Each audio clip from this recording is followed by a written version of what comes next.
देखिए, आपने 2 क्वेश्चंस बताए। एक क्वेश्चन ये बताया कि एडमिशन फ़ी हमें भरना है, नए एडमिशनों का फ़ी भरना है। एज़ ऑफ नाउ नए एडमिशन नहीं होने हैं। सपोज़ 9th का बच्चा है, वो जब एग्ज़ाम देगा तभी वो 10th क्लास में आएगा। जब आप 8th वाले को एग्ज़ाम करेंगे, वो 9th में आए तो एक ही क्लास में 2 ग्रुप्स हो जाएंगे।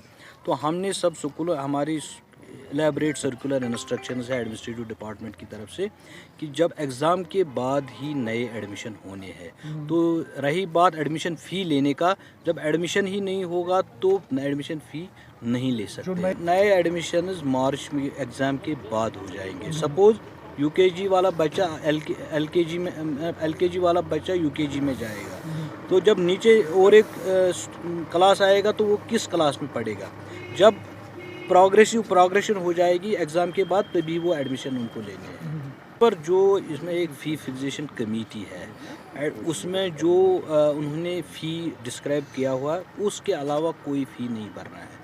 What has been done by the fee fixation committee, वही फ़ीस देना और कोई फ़ीस नहीं लेना है। उसके लिए बाज़ाब्ता फ़ी फिक्सेशन कमेटी के ऑर्डर्स पहले ही आ चुके हैं। विंटर में आप बच्चों को टीचर्स को सैलरी देनी होती है।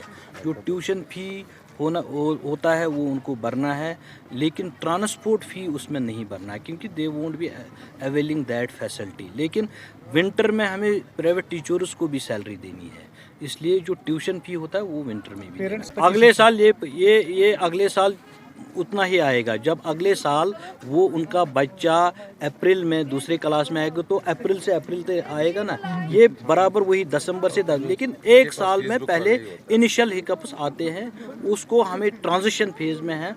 जब वो ट्रांजिशन हो जाएगा तो ये सारा क्लियरिटी उसके है। We are doing it. 15 नवंबर के बाद ही हमारे सरकारी दफ्तरों में भी हीटिंग शुरू होती है। उसी हिसाब से जहाँ जहाँ हमारे पास हीटिंग अरेंजमेंट है वहाँ हमने चालू किए हुए मैनर में हम कर रहे हैं। हमारे पास 11,000 के करीब